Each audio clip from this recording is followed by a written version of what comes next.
যে ভিডিওটা করা হচ্ছে আজকে ৩টা ফুল একসাথে এঁকে নিয়েছি। প্রথম ড্রয়িংটা করা হয়েছে। এখন শুধু কালারটা করে দেখাচ্ছি এই ভিডিওর মাধ্যমে।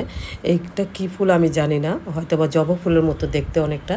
কিন্তু জবা ফুল কি না এটা আমি শিওর না। আপনারা যদি কেউ জেনে থাকেন তাহলে একটু কমেন্টস করে আমাকে জানাবেন। প্রথমে আমি লাল রঙটা দিচ্ছি, হালকা করে দিচ্ছি।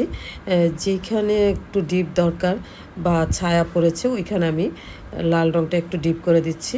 আর যেই জায়গাটুকুর মধ্যে আলো পড়েছে ওই জায়গাটুকুর মধ্যে আমি লাল রঙটাই হালকা করে দিচ্ছি। দেখেন এইখানে একটু ব্লু কালার দিয়েছি। এই এই সাইডটার মধ্যে এই কর্নারটার মধ্যে একদম অনেক ডার্ক ছায়া পড়েছিল, ওই জন্য আমি একটু ব্লু কালার দিয়ে নিয়েছি।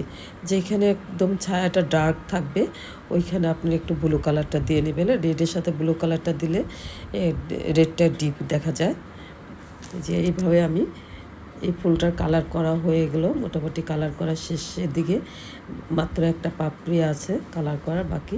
তারপর পুরো ফুলটা ওই সম্পূর্ণ ফুলটা শেষ হয়ে যাবে। আমার একটু ঠান্ডা লেগেছে, ওয়ার্ডগুলো ভালো আসতেছে না মুখ দিয়ে, ওয়ার্ডগুলো উচ্চারণ ঠিক হচ্ছে না। আপনারা ক্ষমার দৃষ্টিকোণ থেকে আমাকে দেখবেন। দেখেন আমার এইভাবে আমি টেনে টেনে দিচ্ছি, হয়ে গেল। এই ফুলটা কালার করা শেষ।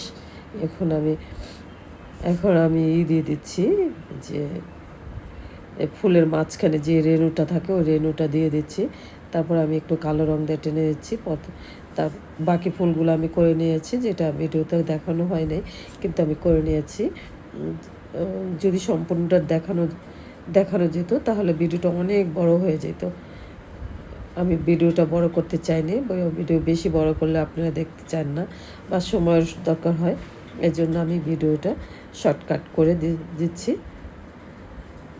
হয়ে গেল। এখন আমি যেই রঙটা দিয়ে ফুলগুলো কালার করছি ওই কালারগুলোই দিয়ে আমি আবার বর্ডারের মতো করে দিচ্ছি। দেখেন একটু হয়ে গেল।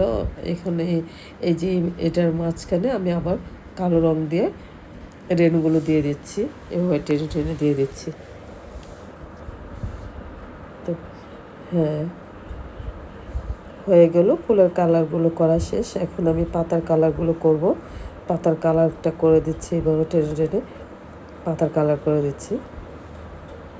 তো এইভাবে টেনে টেনে পাতার কালার করে দিচ্ছি। হ্যাঁ, সম্পূর্ণ ছবিটা শেষ হয়েছে। এখন আমি কালো কালার দিয়ে বর্ডার করে দিচ্ছি।